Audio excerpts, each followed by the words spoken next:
At 2 a.m., Strait of Hormuz. The radar officer on the USS Abraham Lincoln isn't looking at a ship. He is looking at a cloud. 500 autonomous suicide drones and fast boats are converging on the carrier strike group from 3 different vectors. This is not a drill. This is the swarm strategy that analysts have feared for a decade. The enemy thinks they can overwhelm the U.S. Aegis system with pure numbers. They believe quantity has a quality all its own. They are about to learn that in modern war, math doesn't beat physics. Welcome to the nightmare scenario. A $13 billion fortress of American power, the USS Abraham Lincoln, is suddenly facing a threat that costs less than a used car. The enemy's calculation is simple cold logic. They know they cannot match the United States Navy ship for ship. They know that in a fair fight, they lose every single time. So they have chosen not to fight fair. They have chosen to flood the zone. Their plan is to force the carrier strike group to exhaust its multi-million-dollar interceptors against $2,000 drones, bleeding the American giant dry until its magazines are empty. It is a suicide mission designed to achieve a single goal: humiliation. But to understand why this is a suicide mission for the attackers and not the Americans, we have to look at the invisible architecture connecting every U.S. asset in the region. This is not 1945. The sailors on that deck are not looking through binoculars. They are part of a planetary network that saw this attack coming before the enemy pilots even started their engines. At 2:05 a.m., the enemy initiates Phase 1. Sudden silence. Across the Persian Gulf, a massive jamming signal erupts, attempting to blind the American radar systems. The enemy commanders are celebrating. They believe they have shrouded their approach in a digital fog. They think the USS Abraham Lincoln is now blind, deaf, and dumb, drifting helplessly in the dark while the swarm closes the distance. This is their first fatal mistake. They are fighting a war of 20th century radio jamming against a 21st century distributed lethality network. While the ship's local radar battles the interference, the view from space remains crystal clear. High above the atmosphere, the Space Force's SPIRS infrared satellites are watching the heat signatures of 500 small engines burning against the cold ocean surface. The data doesn't go to a command center in the Pentagon. It streams directly to the Combat Information Center of the carrier. The 4-second rule is in effect. From the moment of launch, the U.S. network identified the threat, categorized the velocity, and assigned a kill priority to every single drone. The enemy thinks they are hiding in the dark. In reality, they're glowing like bonfires on a thermal camera. At 2:08 a.m., the swarm crosses the 20-mile perimeter. This is the danger zone. At this range, a swarm of this magnitude usually overwhelms a standard defense grid. But the U.S. Navy does not rely on a standard grid. They are about to introduce the attackers to the concept of the electronic lobotomy. Launching from the deck of the carrier is not a fighter jet, but the EA-18G Growler. This aircraft carries no bombs. It carries something far more dangerous. It carries the ability to rewrite the enemy's reality. As the Growler screams overhead, it doesn't just jam the enemy's control signals, it hijacks them. Utilizing the next-generation jammer, the Growler isolates the control frequencies of the autonomous drones. It initiates the Day 0 cyber kinetic protocol. It inserts a ghost code into their guidance chips. Suddenly, the enemy operators back on the mainland watch in horror as their screens glitch. Half of their drone swarm doesn't just stop. The machines violently turn into one another. It is a fratricidal loop induced by American electronic warfare. 200 drones collide in midair, raining burning plastic and lithium debris into the sea without a single shot being fired by the ship's guns.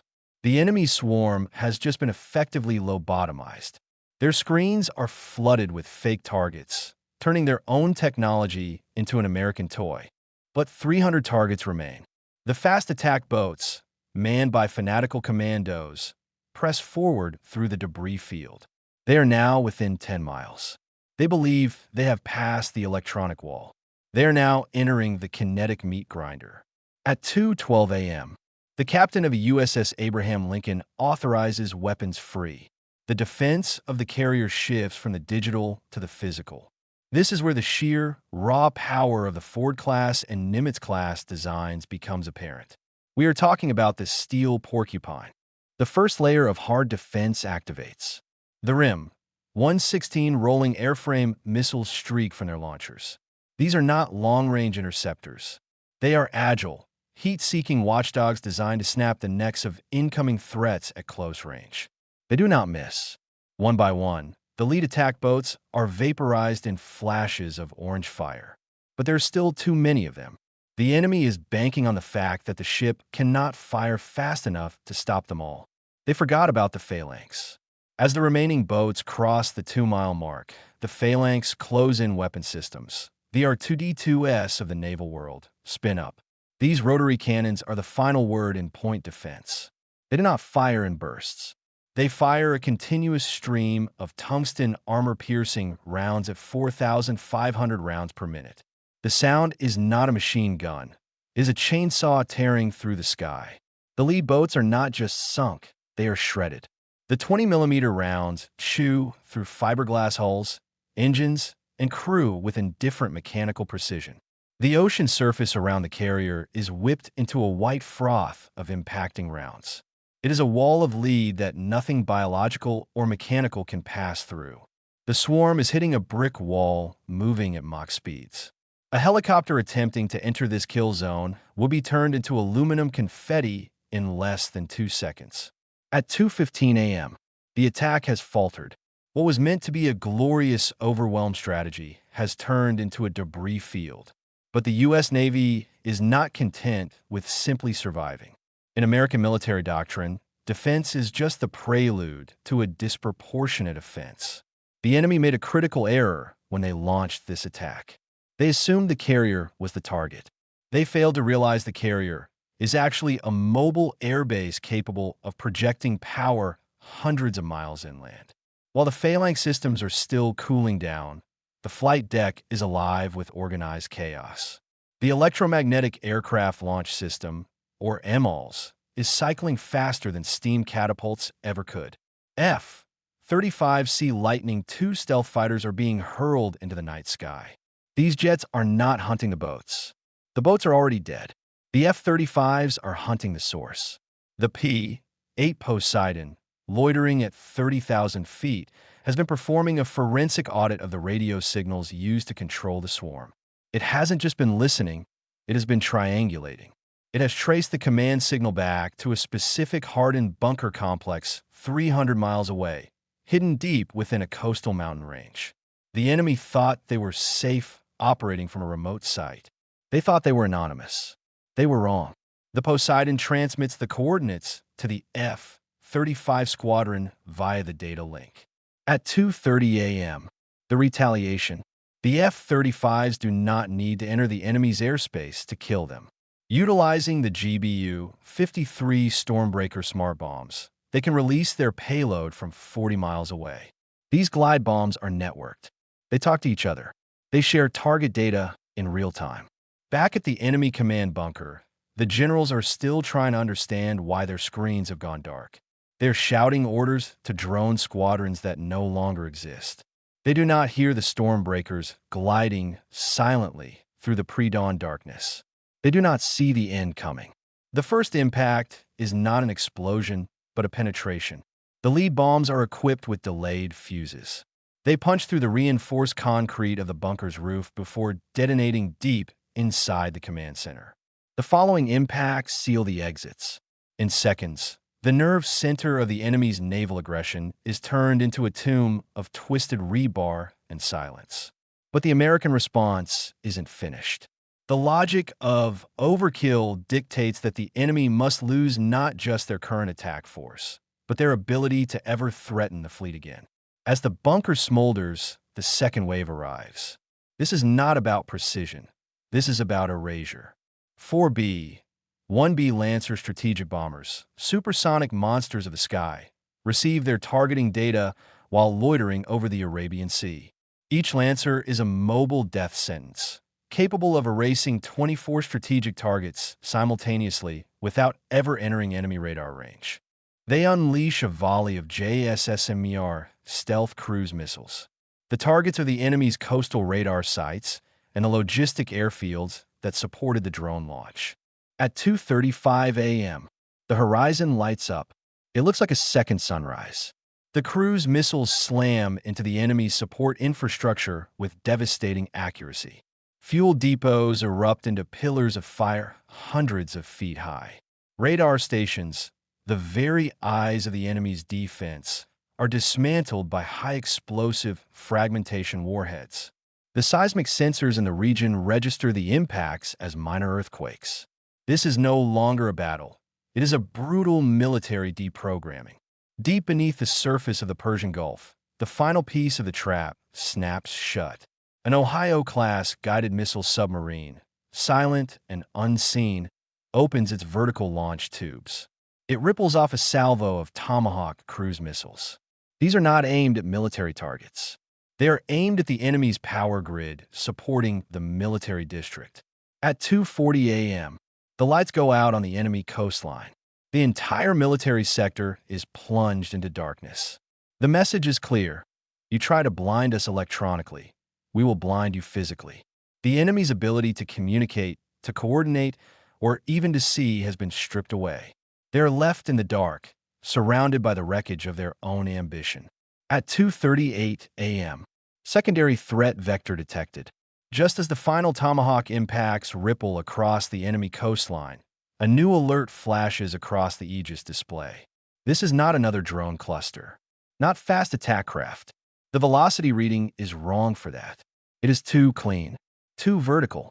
Two land-based anti-ship ballistic missiles have ignited from deep inland, rising through the atmosphere in twin pillars of flame. This is the contingency layer of the swarm doctrine, the hammer designed to fall while the fleet is distracted by chaos at sea. The enemy believed saturation would force confusion. They believed one layer would slip through. The SBY, one radar aboard the escorting destroyer, locks instantly. There is no search phase, no uncertainty. The tracks are firm within milliseconds. Trajectory prediction computes in 1.7 seconds. Impact window, 82 seconds. The numbers appear on the tactical display like a countdown to extinction. There is no panic on the bridge. Voices remain calm. Procedures are automatic. This is precisely what the Aegis combat system was engineered to defeat. The Ticonderoga-class cruiser embedded within the strike group initiates a track-via missile solution. Target discrimination algorithms strip away decoys and debris in microseconds. Two SM-3 interceptors launch in violent columns of white fire, tearing upward through the humid Gulf night. They are not chasing the ballistic weapons. They are solving geometry. They are calculating a point in space where two objects will cease to exist. 40 miles above the Earth, beyond breathable air and below orbital velocity, the first SM-3 executes a kinetic hit-to-kill intercept. There is no explosive warhead, no dramatic fidevad, just physics at Mach 10. The incoming missile converts instantly into a cloud of metallic vapor and fragmented casing. Energy replaces matter. The equation balances. The second hostile missile partially fragments under proximity tracking interference, but continues descending in unstable pieces. Even broken, it remains lethal. Layer 3 activates. An F-35C Lightning II, already airborne, receives the updated track via cooperative engagement capability. The pilot never visually sees the target. The N/APG 81 radar paints it as a digital ghost. Data from the cruiser, destroyer, and space-based sensors merges into a single firing solution. A ripple launch of AIM-120D missiles slices into the darkness. At hypersonic closing speeds, the intercept occurs before the debris cluster can stabilize. The sky flashes once, a hard white bloom against blackness. Fragments scatter, splashing harmlessly into the Gulf 12 miles from the carrier. The ballistic contingency has been erased. At 2:39 a.m., acoustic sensors now register a different anomaly. High-speed cavitation signatures below the thermal layer. possibly torpedoes, possibly a submarine attempting to exploit the distraction above the surface. The enemy's doctrine was layered for a reason. If air fails, try sea. If sea fails, try beneath it. The Arleigh Burke-class destroyer USS Fitzgerald responds instantly, deploying Nixie-towed decoys while executing a high-speed evasive turn. Wake turbulence churns behind her hull as electronic countermeasures flood the water column with false acoustic returns. Simultaneously, an MH-60 or Seahawk helicopter lifts from the deck and races toward the suspected launch corridor, dipping active sonar into black water. Within minutes, triangulation is complete. A hostile submarine silhouette resolves on the tactical screen. Range closes. Authorization granted. AMK-54 lightweight torpedo drops cleanly from the helicopter and enters the water with a muted splash. Its onboard seeker activates, hunting by sound, adjusting course autonomously. Seconds later, a deep underwater detonation rolls through the Gulf. The cavitation signature vanishes. The hostile submarine goes silent. Air, sea, space, cyber, subsurface. The kill chain has now extended across every domain of modern warfare within a 10-minute window. The swarm was never a single attack. It was a layered test of system endurance, and each layer has collapsed. At 2:45 a.m., the silence returns to the Strait of Hormuz. The radar screens on the USS Abraham Lincoln are clear. The cloud is gone. The swarm is gone. The command center that launched it is gone. This simulation reveals a brutal truth about modern naval warfare. The enemy spent years building hundreds of drones. They spent millions of dollars training commandos. They crafted a plan to exploit the perceived weakness of a large, expensive target. And in 45 minutes, that entire investment was erased by a system that integrates space, cyber, and kinetic warfare into a single fluid motion. The breakdown of the engagement shows that the enemy inflicted zero casualties. They caused zero damage to the hull of the carrier. In exchange, they lost 500 naval assets, their primary coastal command bunker, their coastal radar network, and their entire senior leadership for the region. This is what military strategists call overkill. It is not accidental. It is the core design philosophy of the U.S. Navy. The goal is not a fair fight. The goal is to make the cost of pulling the trigger so astronomically high that the enemy is terrified to even load the weapon. Let's dissect the specific failures of the swarm strategy in this scenario. First, the fallacy of saturation. The enemy believed that firing 500 cheap weapons would exhaust the magazine depth of the carrier group. They calculated the number of interceptor missiles on the U.S. ships and thought they had the math on their side. But they failed to account for the soft kill capabilities. The electronic warfare suite of the Growlers and the shipboard SLQ. 32 systems neutralized 40% of the threat without firing a single bullet. You cannot exhaust a magazine that is made of electrons. Second, the transparency of the battlefield. The enemy assumed they could hide their small boats in the clutter of the ocean waves.